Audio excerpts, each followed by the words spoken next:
This is Cerebral Cinema. Movies of the mind. The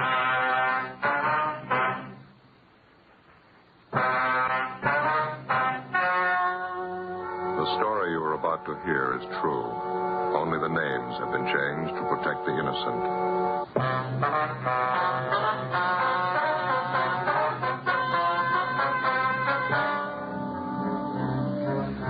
You're a detective sergeant. You're assigned to Juvenile Bureau. Dozens of petty theft cases are reported in one of the residential areas in your city. The victims, neighborhood businessmen. The suspects, teenage high school students. Your job? Stop them.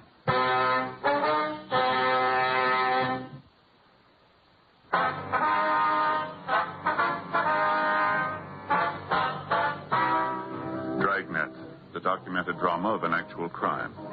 For the next 30 minutes, in cooperation with the Los Angeles Police Department, you will travel step by step on the side of the law through an actual case transcribed from official police files.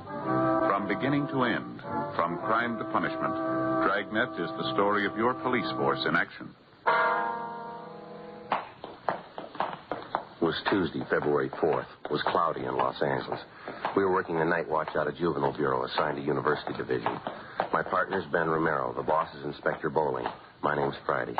We were on the way out from the office, and it was 7:13 p.m. when we got to the corner of South Waverly and Chester Avenue. The grocery store. Guess that's him back there at the meat counter. Yeah. Come on.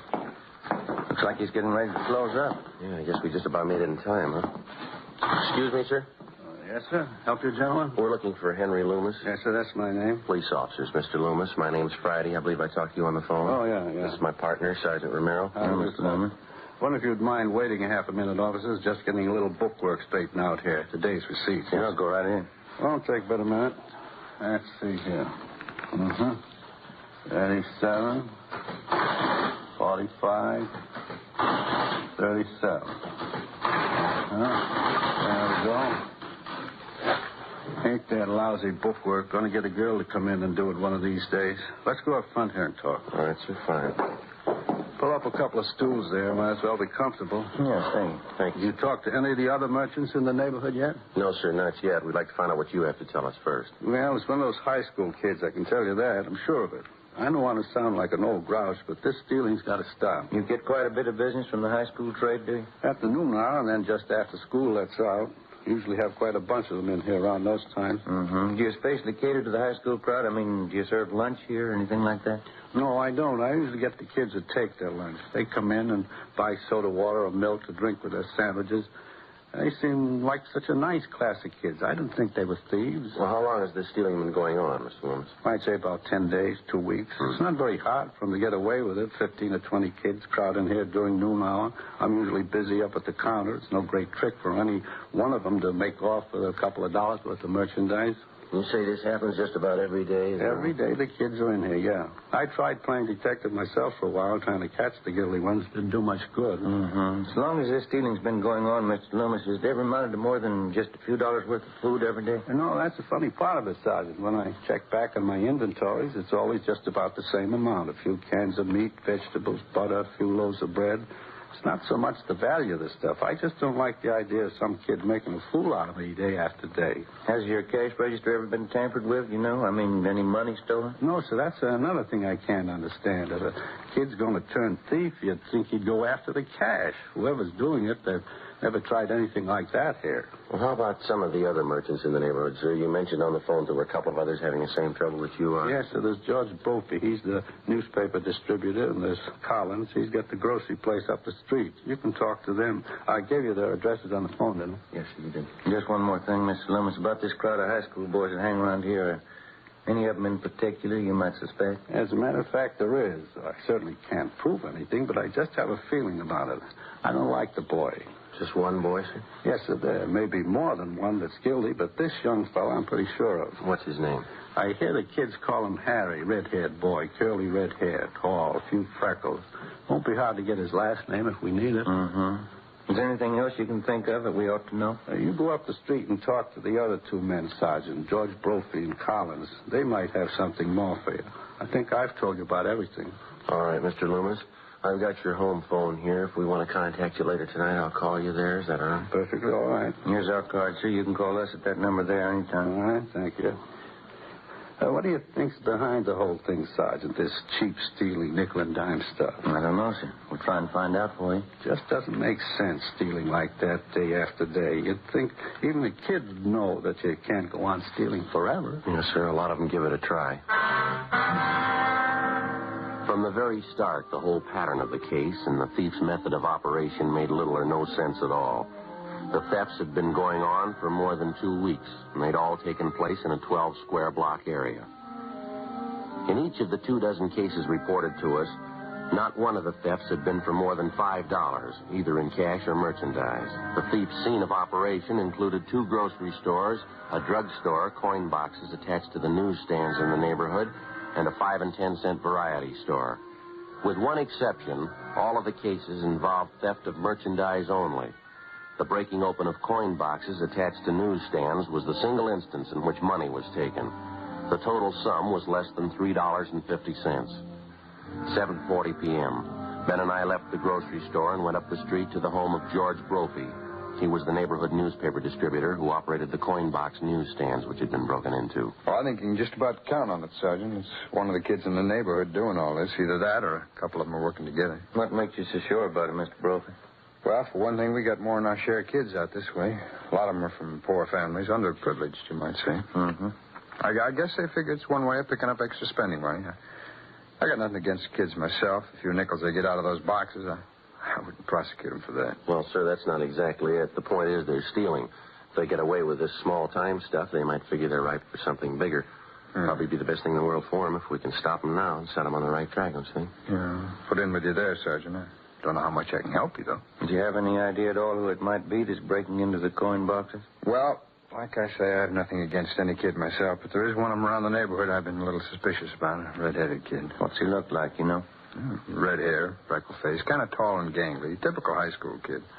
Old Loomis down at the grocery store, he's been a little leery about the same kid, too. Well, why do you single out this red-haired boy, Mr. Brophy? Well, he's... Oh, excuse me, I better grab it. Yes. Hello. Oh, yeah, Maggie, hi. 4 of them. When were they born? Is that right? All right.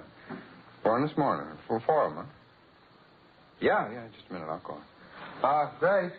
Yeah, honey. It's for you, Maggie Harris. Oh, okay. Thanks. Excuse me, officer. A friend of my wife's, her cat just had 4 kittens. Oh, I see. Oh, where were we? Oh, yeah, about the kid. Yes, sir. Why do you suspect? Well, there's a couple reasons, Sergeant. Late one night when I was making my collections, I spotted the boy hanging around one of the newsstands. Didn't look like he had any business there that time of night. He looked up and saw me coming. He turned and ducked down a side street. Well, do you have any idea where this boy lives, Mr. Brophy? No, can't say I do. He goes to that high school a few blocks up on South Waverly. I know that. It's the same boy that the groceryman had his eye on. You said there were a couple of reasons why you were suspicious of this boy, Mr. Brophy. Yeah. Well, this other thing doesn't mean too much. There wasn't anything really wrong with it. It just seemed a little queer, that's all. What was that?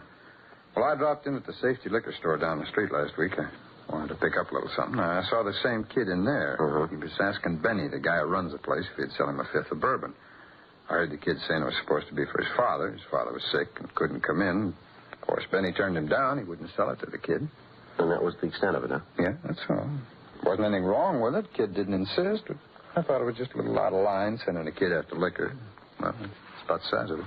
How about some of the other merchants in the neighborhood who have been bothered with these petty thefts? Do you know if any of them are suspicious of this boy? No, I wouldn't know that. Henry Loomis down at the store is about the only one I know of. Well, thanks very much, Mr. Brophy. If anything else comes up, you can get us at the number on this card here. Oh, okay, Sam. Fine. If I can help at all to clear this thing up, I'd be glad to do it. Well, we'll probably be checking back with you, and thanks again, sir. Sure is funny, the whole thing. I get a big laugh out of it. Sir? Oh, I mean the friend of my wife's called Maggie Harris. Cat had 4 kittens, like I told you. Uh-huh. Sure get a big laugh out of that. I kept telling her. She wouldn't believe me. What's that, sir? Well, she thought the cat was a male.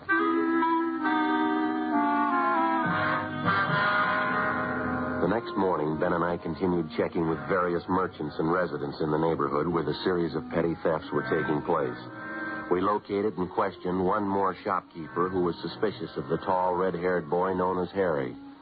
That afternoon, we went to the high school on South Waverly Avenue to check on him. From his first name and his description, he was identified by the boys' vice principal as Harry Thomas Dunbar. He was 18 years old and a sophomore with an average scholastic record. We were told that Dunbar had left the grounds about half an hour before with the high school's basketball team. The group was headed for one of the local sports pavilions where the team had one of its more important games scheduled for that afternoon. Harry Dunbar was in charge of selling the printed programs for the game. Ben and I drove out to the sports pavilion and checked with one of the boys collecting tickets at the door. He told us we'd find Harry Dunbar inside at the program stand. These high school kids sure take their basketball seriously, don't they? Yeah, big turnout, sounds like. We're going to be lucky if we can find that boy in this crowd. Yeah. You see him anywhere? No. Which side is the program stand supposed to be on? Well, there's a lot of them along and through here on both sides. Guess we better start checking them out. Yeah.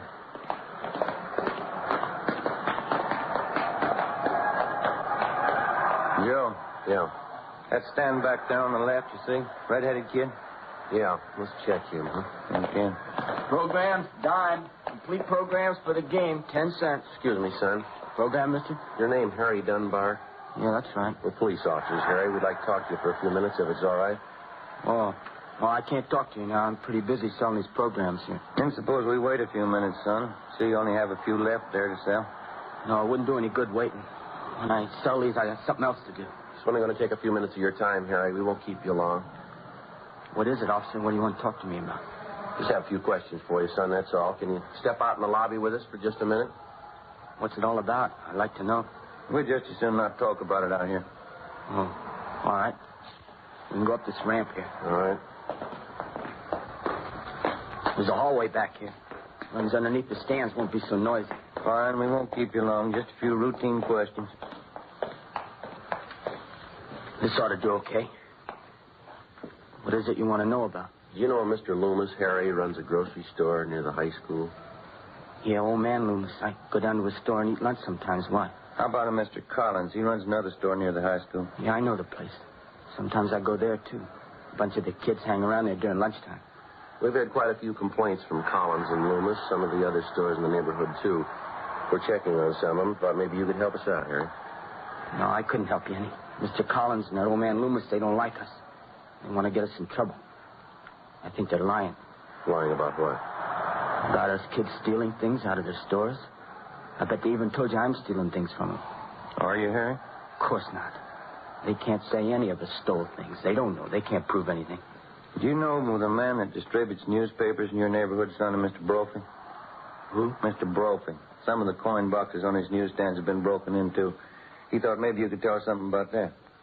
Why me? I don't know any Mr. Brophy. Well, he knows you, Harry. He saw you hanging around one of the newsstands one night. And there's something else. He saw you trying to buy a bottle of liquor in the neighborhood. Is that right? We've had 3 or 4 reports on you, son. What do you say? You want to tell us about it? They're crazy. I haven't done anything. Well, you got nothing to worry about, son. I won't tell you anything. Look out, Ben. Here, grab it. I got it. All right. Hold it up, son. Let me go. Let me go. Take it easy, young fella.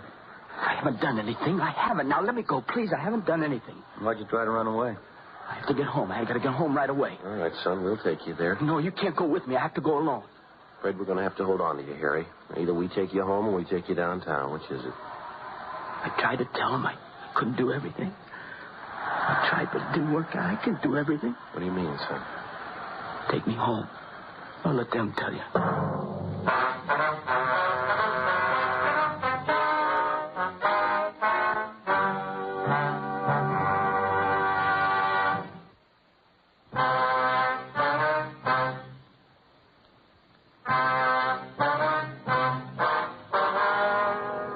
Wednesday, February 5th, 4:15 p.m. We left the sports pavilion, got in the car, and started to drive our teenage suspect, Harry Dunbar, to his home. On the way, we questioned him about the series of petty thefts which had been going on in his neighborhood. We asked him about stealing merchandise from the grocery store run by Mr. Loomis. He admitted he was responsible. He said he'd been stealing things from the store for more than a month. We asked the boy about the petty thefts from the grocery store operated by Mr. Collins. Again, he told us he was responsible. He also admitted stealing from the neighborhood drugstore and the variety store, in addition to breaking into the coin boxes on the self-service newsstands. In each instance, he described his method of operation. He estimated that over a period of some 4.5 weeks, he'd stolen approximately $50 in merchandise and about $5 in cash. We asked him why. He refused to answer. You must have had a reason for doing all this, Harry. Why don't you tell us? We're going to find out sooner or later. Sorry, officer. Just next turn to your left. Okay. What's the matter, son? You afraid of what your folks are going to say? No, that's not it. I never stole anything in my life till this time. When I started in, I didn't think of it as stealing. Something I had to do, that's all. I couldn't help it. That doesn't make much sense, Harry. What do you mean you couldn't help it? It's the truth. You gotta believe me. There wasn't anything else I could do. Well, what was it then? Was somebody forcing you to steal? No. Can't you just believe me? It's something I had to do. Sergeant, can't you let me off here? I'll walk home the rest of the way. I promise you I'll come in and see you tomorrow. Well, you know we couldn't do that, son. You've already admitted stealing from a half a dozen stores in the neighborhood, breaking into those coin boxes. It's going to have to be straightened out one way or the other. But I can pay him back for what I took. I got a job. I'll pay back every one of them. I believe you, son, but there's still a lot of explaining that's going to have to be done. This is the 1500 block, Harry. Want to point out your house for us? Son? Can't we fix it up some other way? We don't have to go to my house, do we? The sooner you face it, the better. Now, how about it? Keep on going. It's way down the end of the block there. Well, now, which is it, son? There's no houses beyond this.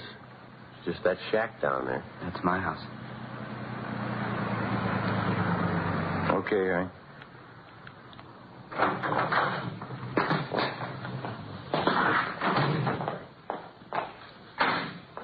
Maybe I better go in first, see if everything's all right. It'll be all right. We'll come with you.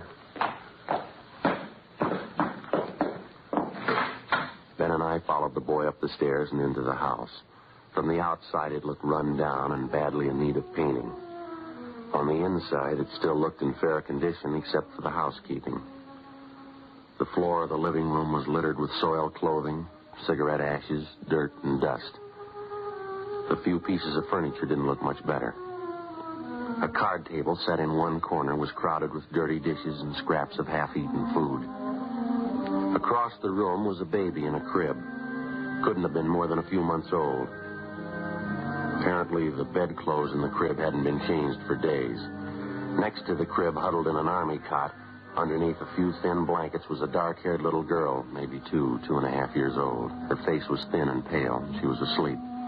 Through an open door, we could see into the next room where a woman was lying on a couch. There was an empty glass and a newly opened bottle of whiskey on the nightstand. Should have let me come in first, officers. When I had a chance to clean up a little. Kids mess up the house, you know. Harry, is that you, Harry? That's my mother. Resting a little, I guess. This is the baby in the crib. His name's Jerry. Well, that's my little sister on the cot there. Her name's Annie. Get your mother out here, will you, son? We want to talk to her.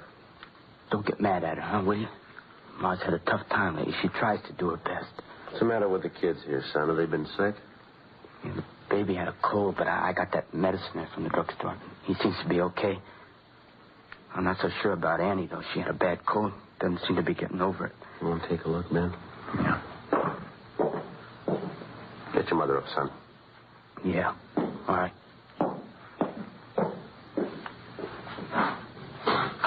Hey, Ma. Ma, get up, will you? What is it? Who'd you bring home with you? A couple of policemen. They want to talk to you. What'd you bring them in for? Close the door there. I have to fix up a little. My mother will be right out, officer. All right, son. Joe? Yeah. We better get to a phone right away. It looks pretty bad. What is it? Baby needs a doctor. A little girl here. I hope she does, too. What? I'm not sure she's alive. An ambulance was called immediately, and Harry Dunbar's 2-year-old sister Annie and his baby brother were both rushed to the general hospital.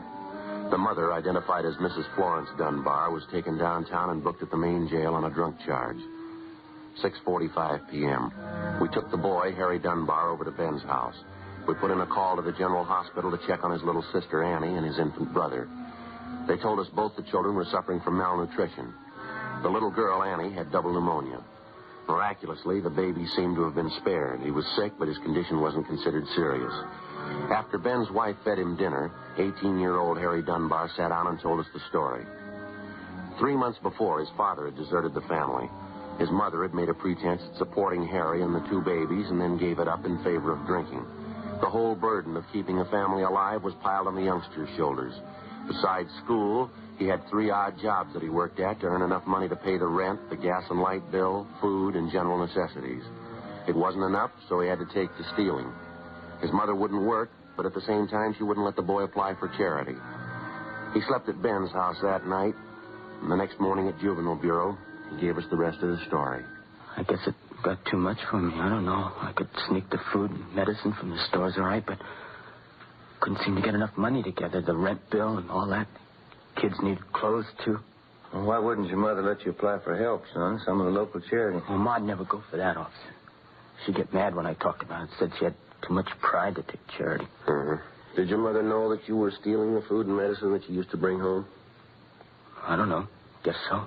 Wouldn't be so mad at her, but every time I got some money together to pay bills, she wanted me to buy whiskey for her. She begged so much I couldn't say no. We're having your mother brought over from the main jail, Harry. We'd like to find out if we can't locate your father.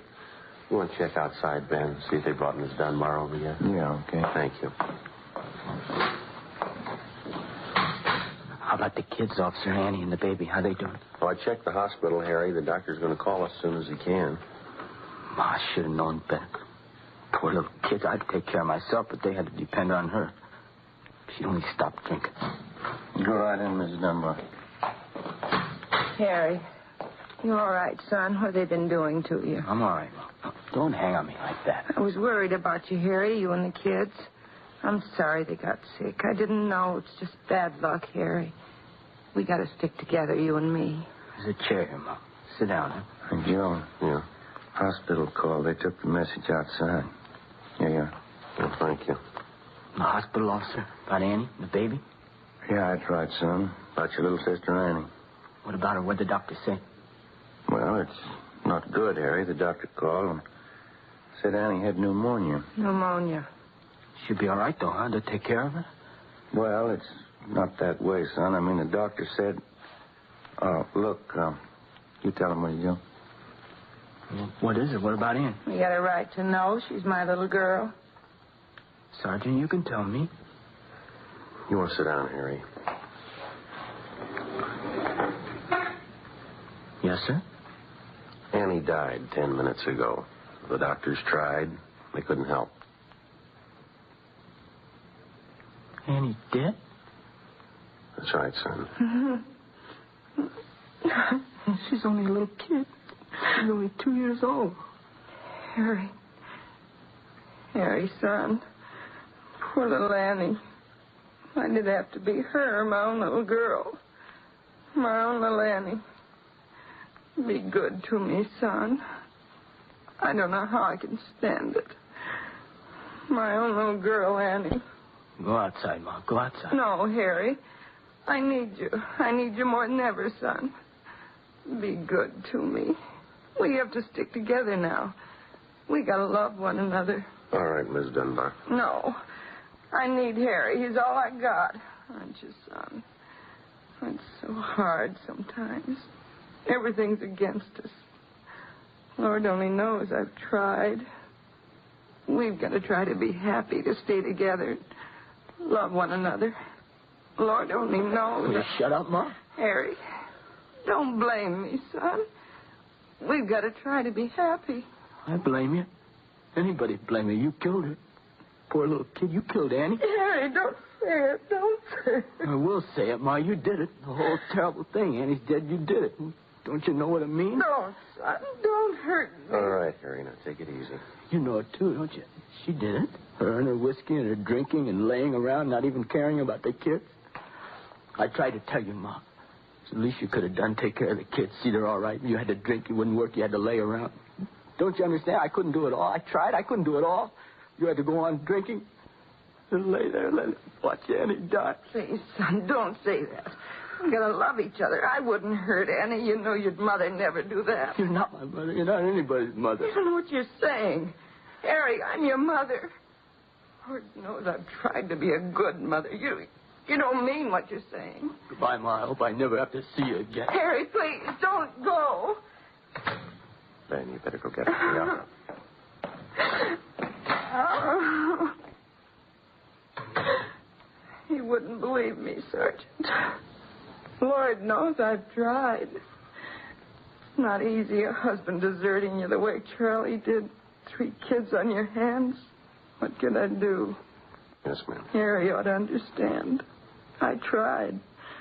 Lord knows it's the best anybody can do. Just try and hope for the best. Yes, ma'am. I've only got one question. Yes? How hard did you try?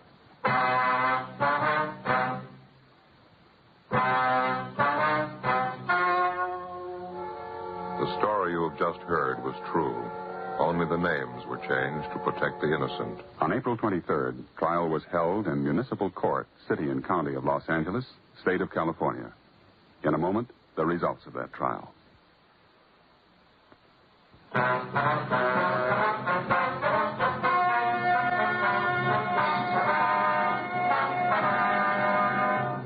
"18-year-old Harold Dunbar was filed on in juvenile court. After the hearing, the court directed that the 2 Dunbar children be placed in a foster home. Mrs. Dunbar was permanently deprived of the custody of her children.